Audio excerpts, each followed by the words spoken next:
All right, it's Brent Porcio at TopVelocity.net. We're going to do a pitch analysis here. Taylor, I'm going to pair him up with Asao, or is my Japanese pitchers never can pronounce his name. So let's start here with the analysis. Let's take Taylor and his leg lift.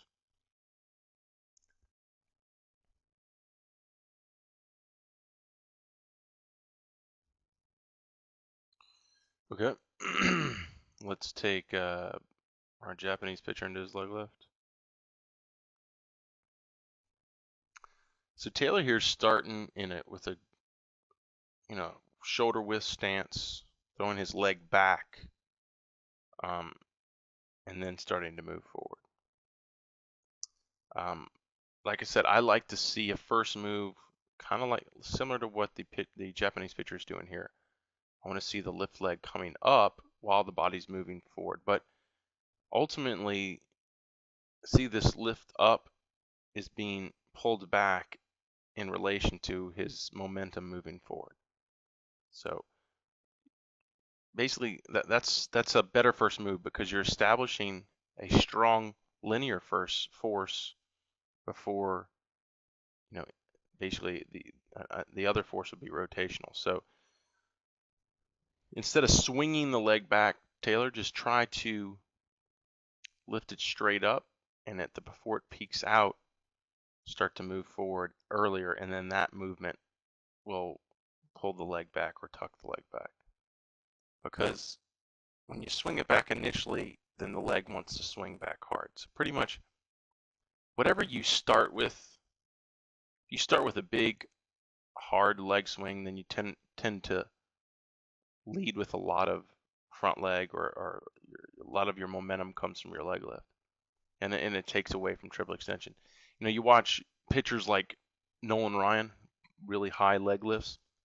His As his leg comes down through his stride, his lift leg, it's moving so fast, and you can really see it wants to take over his whole delivery. But because he was such a power pitcher, his drive leg would then rush to take to take over or prevent the lift leg from taking over uh, all the from generating most of the momentum in the delivery. So you would then see it in a very aggressive triple extension following his leg lift. So of course he was one of the hardest throwers ever. So he was able to use both. I would rather take with a young pitcher with you, Taylor. I would rather say chill out your leg lift, focus more on your leg drive on your triple extension. So I like to see just a simple, just pulling the leg straight up, the lift leg straight up, and then starting that linear movement with that. In that linear movement will close off your hips, and you lead hard and aggressive. And aggressive with your front hip. So we can see here you start moving early, which is great. I would just like to see. I don't like to see your leg swinging back. So let's see if we can work on that. But so as your leg's coming up, you already have a lot of flexion, so you're ready to go. And I mean, look how far at the peak, just when your leg lift is coming down, you're already way out inside your leg. And I'll coach a lot of pitchers who are having a hard time getting going to start like you did in a shoulder width uh, position when they come set, and then to lift and go as soon as possible. Um, so the other thing is, but what you're doing is that works when you're learning how to get going early. But what you're learning is because you started already in such a big stance that you're cutting off your time in your stride to generate power. So you might over time find that if I shorten up my stride a little bit, or where I come set, then I have more time through a full stride to generate even more power. So like I said, potentially you could ultimately shorten your stride up and actually generate a little bit more power just because you give yourself more time. So just play with that a little bit. You know, I like I like how quickly you're getting going. See if you can do that with a little bit shorter set position, and it might help you generate some speed. Now, when you do things like that, I did a video on my velocity quick tips. about using a radar gun. I think it helps. You get a radar gun. They're so cheap now to get. Get the radar gun and don't use the radar gun to see how hard you can throw. Just use the radar gun specifically to see when you make changes. Was it a positive change as far as did it increase velocity or did it decrease velocity? I mean, how else do you know what you're doing? A lot of guys will tell me, I made this correction and wow, I felt like I was throwing harder. Well, that doesn't really say anything to me because I'll play with the gun a lot with my pitchers and I'll say, how did that feel? Well, that one felt like I was throwing harder, but I'll look at the gun and they actually threw slower. So it's better to have the gun there to actually, confirm that these adjustments are working. And that's what I am. I'm as much a trial and error guy as I'm a scientific theory-driven pitching coach. I want to see the numbers. So, I think you will benefit from that when you go and making these adjustments. So that's a good place to start with you, just getting that radar gun and using that to as you make these adjustments. But ultimately, we'll get into that to the end. But let's continue on here. So, like I said, as your lift leg's coming down, look, you're way inside your drive leg. You're every place you should be. You just don't have as much speed as someone who started, a little bit, he's starting to wind up here. So he's starting with no, stride out or in a set position that has already shortened his distance through his stride. So he has the potential to generate a lot more power because he's got more time to do it, more distance to cover. So we can see here when his leg lift peaks out and he's coming down, he's a little bit more balanced up than you, but he's still inside his drive leg, which is a good place to be. And we can see here he leads really hard and really well with his front hip. As his lift leg descends, it doesn't take over. It stays back, it stays closed, and we can see the hips are driving as much as the momentum as the lift leg. And then we can see right before this drive leg is ready to triple extend or launch, he gets that force vector, that ankle to knee in line with that front hip in a good linear position here. Lift leg is still completely closed off. So this is an excellent load position, and we can see he's coming forward, or he's coming forward as much as he's moving down. So we can see there's no point here where his forward movement then turns or stops, and as he continues, his drop or his downward movement, and we don't see anywhere here where his downward movement stops and then he has to finish his forward movement. So, like I said, they want to meet. So you want to be moving forward or down as much as you're moving forward. So they both meet in that load position where that force vector is in line, and you have great flexion on your drive leg and you're ready to launch. So this pitcher's doing it well. And you know what? I swear I haven't seen it in a hard thrower that I use as an example where they're late as they move into their load position. Their force vectors in a line, so then they've got good flexion because they've squatted down, but their force vector is line, so now they got to extend out. Like I said, where the forward movement and the drop movement, they don't sync up. I see that across the board with all my hard throwers. They sync up perfectly with that forward drop movement into the load position. Still haven't come up with a one word to describe that together, but like I said, as much as you're moving down into your load, you're moving forward, and they got to meet. Okay, so let's take you there. So we can see your lift leg is going faster than your hips are going. See, here's my point now. If the lift leg swings back hard like this, then the opposite reaction is going to be it's going to swing just as hard forward. And that's what happens here. So your lift leg is dominating your delivery here. Your drive leg is following your lift leg. You don't want that. You want your lift leg following your drive leg. Your drive leg is the driving force, and the lift leg is being pulled along. You don't want to see it the other way around. Ultimately, like if you did, could become a Nolan Ryan, then they work equally together. But initially, let's learn how to, dominate our delivery, our build. Basically, perfect our drive leg, building or generating the majority of the power through our stride. I think once we can do that, then we can start to incorporate more of the lift leg into assisting that power. Okay, so as we can see, you swing back too hard, and then you swing forward, and then by the time we get in the load here, where your force vector is not really lined up, it's close, but you're already extended, because we can see from your lift to load, you're moving forward, just not moving down. So when it got lined up, it's too extended. Plus, the lift leg swung back hard, like I said, swung forward. All of your weight has been thrown out here. There's very little, not very little. There's not as the majority of the weight is out here, not back here, and you're gonna have a tendency to put down early and not allow or give room for the drive leg to triple extend and fire the hips open as it builds power. So look at the difference here. We can just see what's going on with this. We can see, look where his head is. Let's bust out the drawing tool here.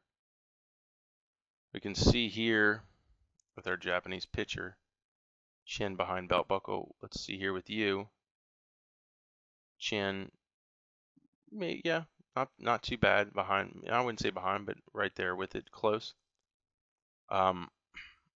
Let's look at this back shoulder here. Look at our Japanese pitcher's back shoulder. Look at that, right over the knee. Let's see where your back shoulder is. Right over your thigh. So what does that tell me? Because his force vector is more in line here than yours, that means his hips are farther out here than yours. And he still has his chin behind his belt buckle, which you do too. But because of that force vector being more in line, that shoulder is hanging out more over his drive leg. So what that tells me is there's more weight back here than you. You have more of your weight up front here. So we can just see that just by seeing where the shoulder is to the knee, where the chin is, where the force vector is.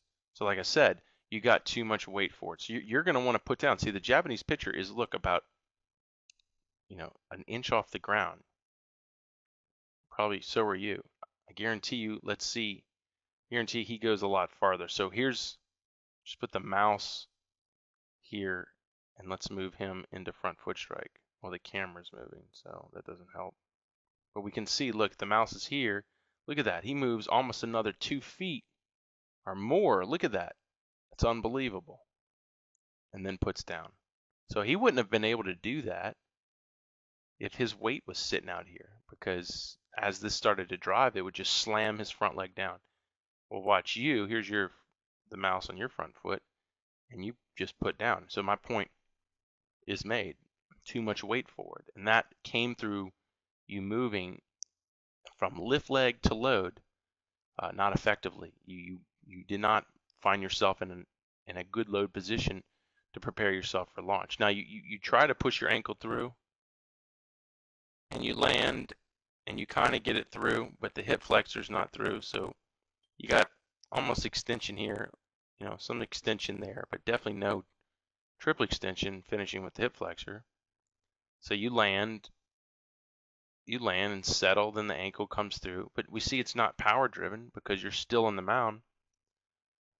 Your hips are slightly open, but now we have to wait for your hips to come around. Your hips are going to come around a little late, and we can see here, look, when you land here, look at all the lead knee flexion. See the knee moving, and see how it's moving and going off to the left? That lead knee flexion and that movement of the front knee tells you that you're getting hip rotation way after front foot strike. So this is the reason we work to achieve triple extension before we land. So when we land, we don't create this lead knee flexion. And see the whole body's shifting to the left? That's not good. Also, your feet are moving as well, and just has to do with your surface. But the fact that the hips weren't open at front foot strike created all that extra movement. So your hips get through about right there. So that's where your hip, we can see right here the crease, in your shorts as showing that hip finally got through. So almost through, there it's through. and we can see you're already throwing the ball. So watch our Japanese pitcher. He gets knee extended, ankle extended, and then hip flexor extended into front foot strike. And right as he hits, that his belt buckle is almost to the target. Just a few frames after, even though this is in slow motion. I mean, look how he's one of the best in his hip shoulder separation. I mean, it's just ideal. So look here, this is when his hips have completely opened, and look where that shoulder is, completely closed. So optimal hip to shoulder separation. So he was able to get, look how beautiful that triple extension is before front foot strike. We know it was explosive because he's a good foot off the rubber because of it. Not only that, he's in a good full stride. See, look at his front knee here. Let's bring out the pen tool again. Look at his front knee to heel. Okay, that's the knee down, and then here's the heel. So look at that. Let's do that with you. Here's the front knee down, and it's past your heel.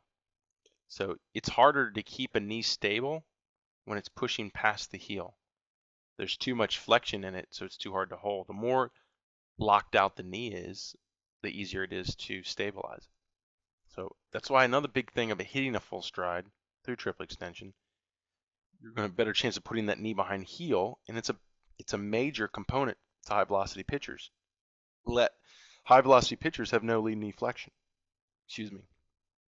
So look when he lands and settles, and if I put the mouse right here, watch as he finishes. Oh, the camera moves. But we can see here that the knee never moves forward, it moves back.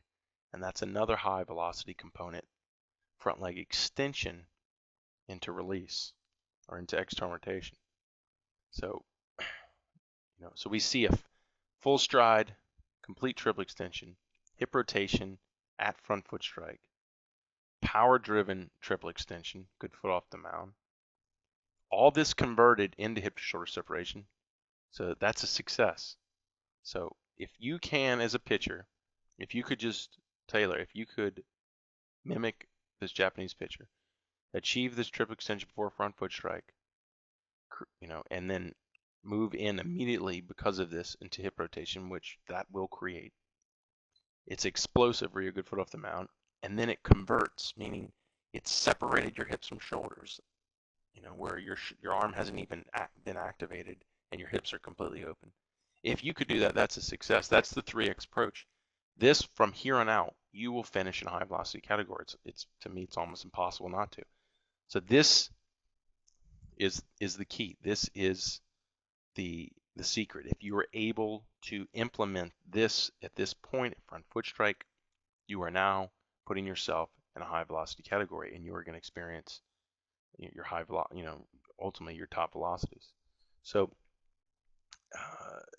I mean, really even going from after here is not necessary, because from here you're going to move into external rotation, which you barely get any external rotation in the arm. Look at the Japanese pitcher. Look at this external rotation. Front leg stabilization or extension, and then to that early internal rotation. And look, you still have lead knee flexion as you're even finishing. So that knee can never move. And when it does, it's like every centimeter it moves, you lose another mile per hour. So like I said, if we could just implement everything to front foot strike here that our Japanese pitcher has done, if we could implement that into you would be a high velocity pitcher. You would be a dominant force, and you definitely would not be here, having or looking for help with your velocity. So ultimately, you're a perfect candidate for the program. You look young.